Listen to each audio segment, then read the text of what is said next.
Ever wondered if you can make a hammock chair as cute as the ones that you see in the store? The answer is yes. I'm getting ready to show you how.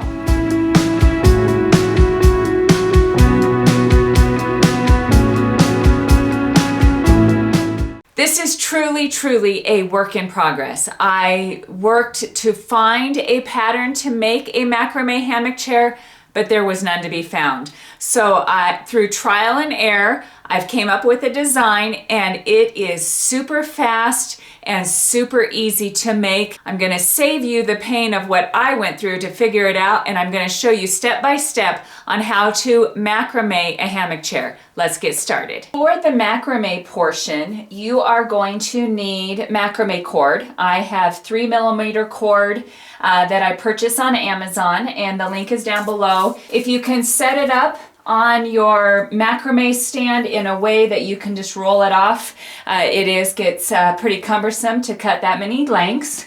You will need just a temporary dowel. This dowel here is not going to be used in your final project, so just a small dowel that's 48 inches long. And then cut out of cardboard 1-inch long strips. The corrugation on the cardboard runs up and down so that it's nice and stiff. So get a couple pieces of cardboard that are 1 inch long, just from a shipping box.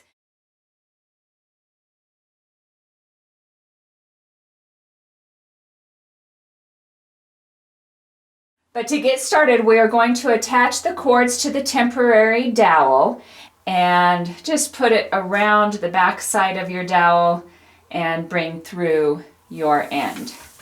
Now I need to spread these pieces out, gapping them just a little over an inch-ish. This is not necessary to be precise, but you need to have these spread across the 48-inch dowel.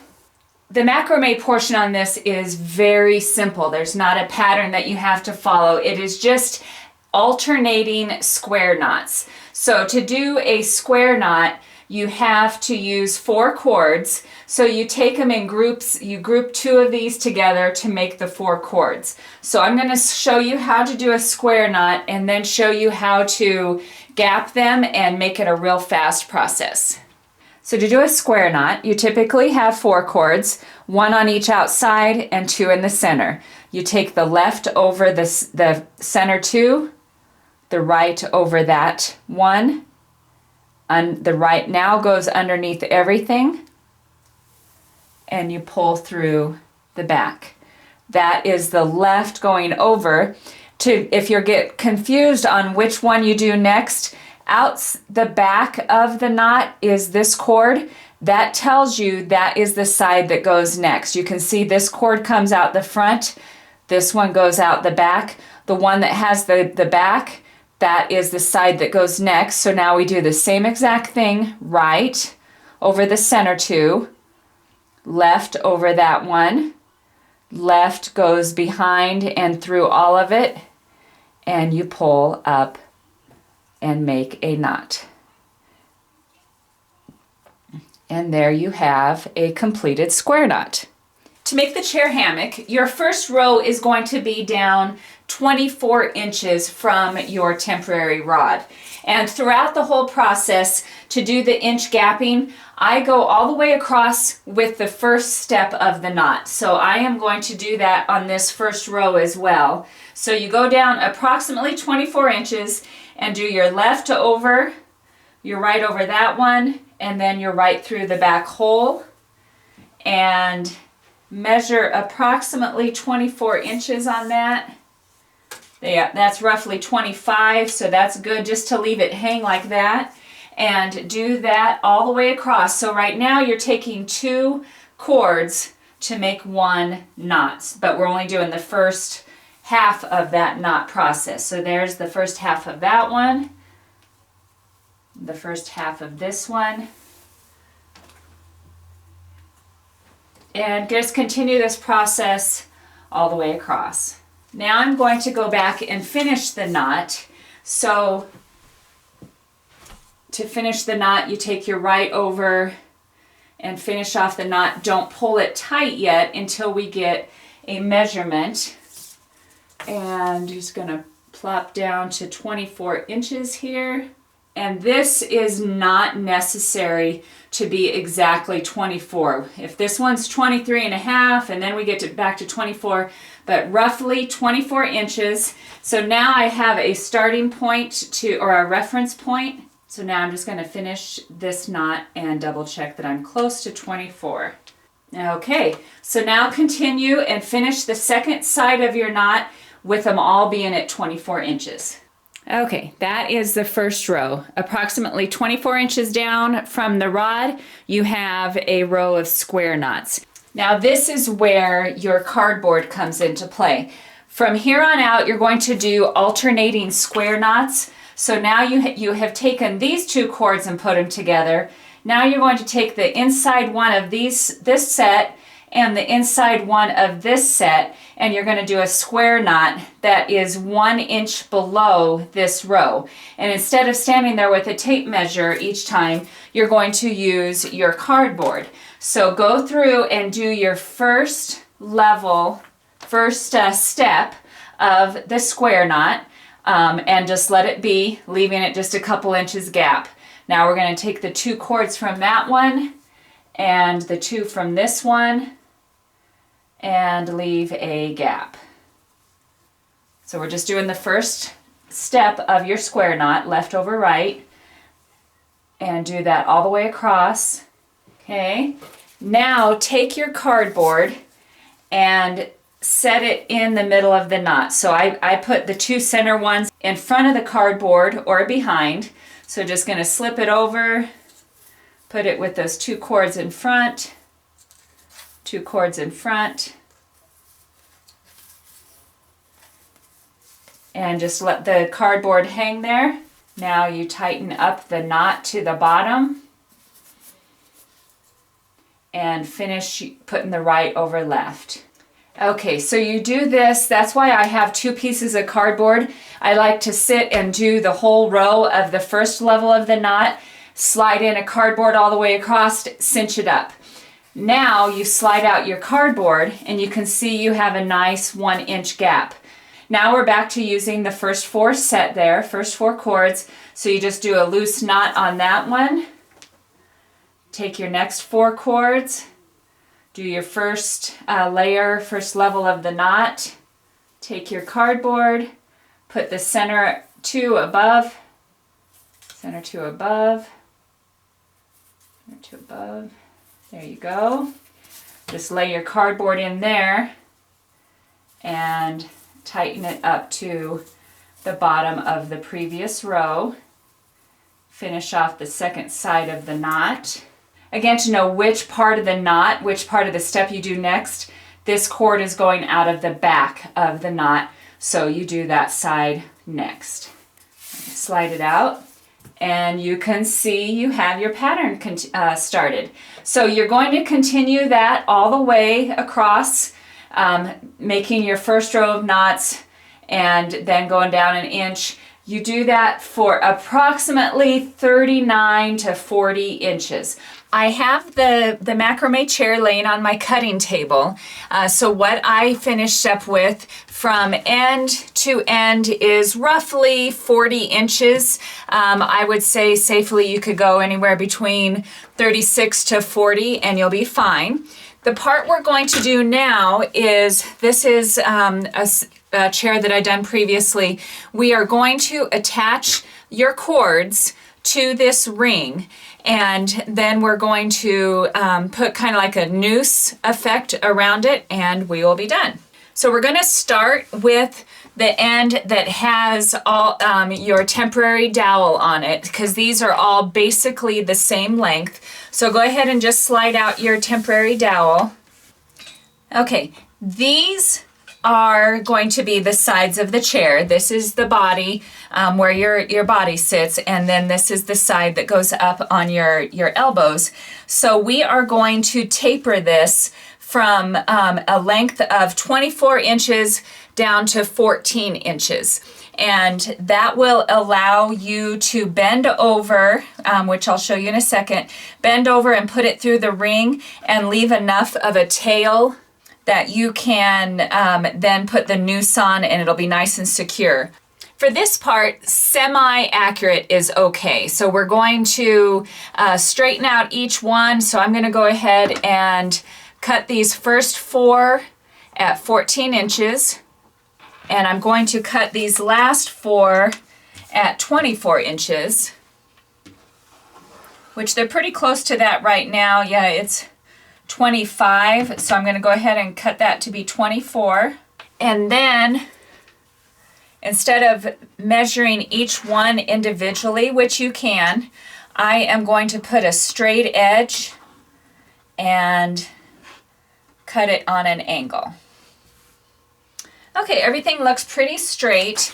And to make this quick, I'm just going to use a rotary cutter and my quilting ruler and just zip those cords. And so now we have everything at an angle.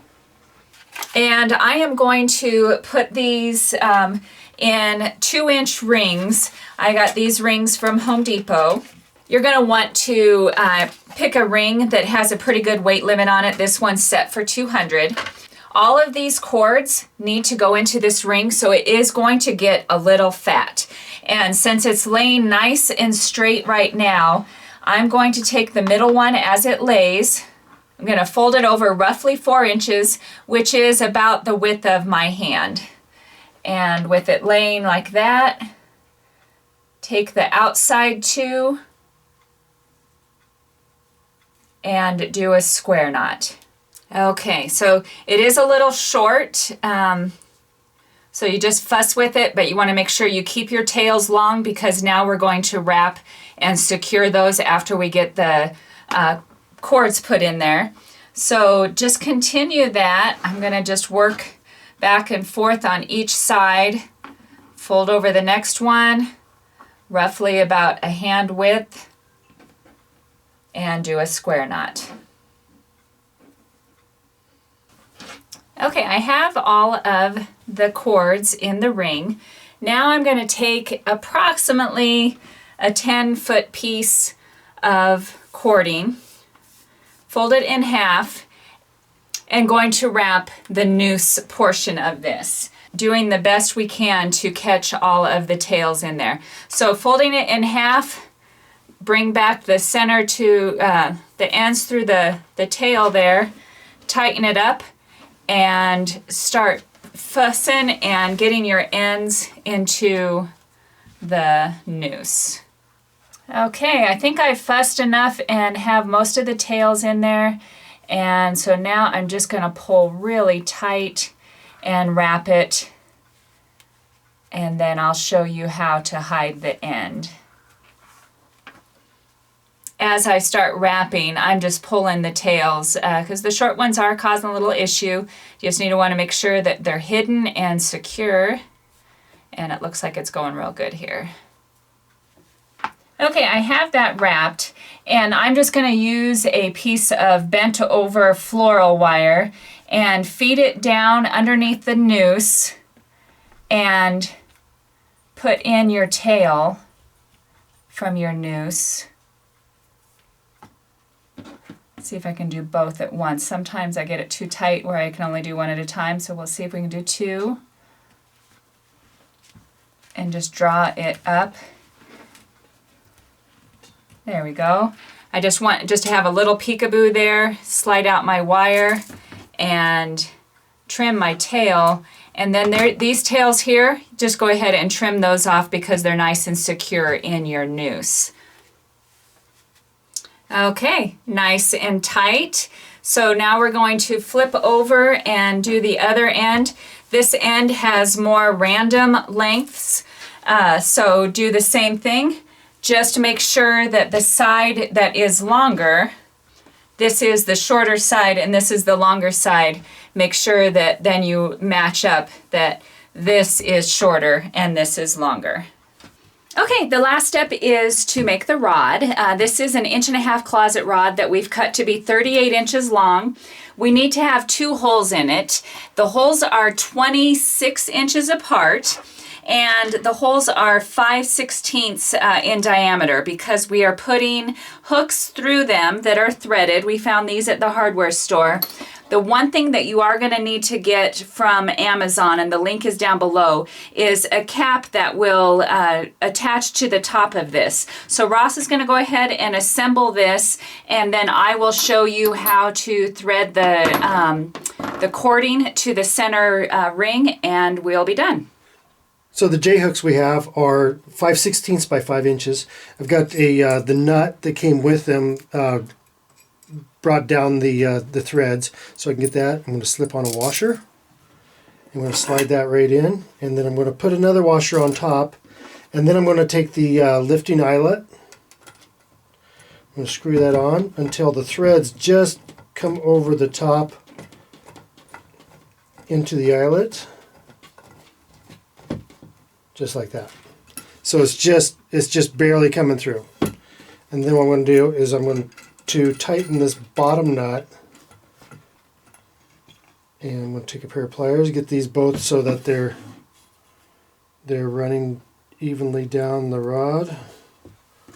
Take a pair of pliers. I'm going to hold this one, hold the J-hook in place while I tighten that up and get that nice and snug.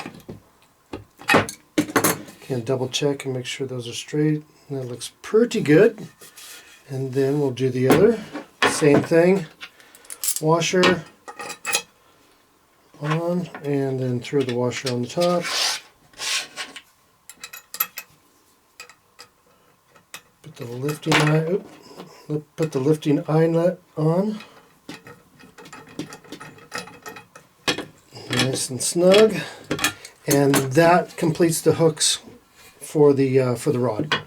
The last step is to make a ring that the swing will hang from. So I just have a scrap piece of cording anywhere between 9 and 12 or 13 feet. It doesn't really matter.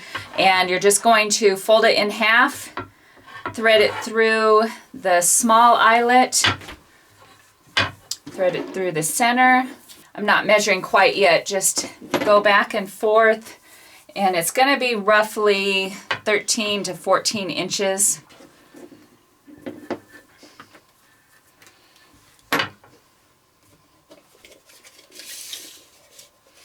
Okay, that's right at 13, so that'll work. It looks like that's good. I've went back and forth. It looks like 5 times there. Okay, now you just do 5 square knots around all of the cords.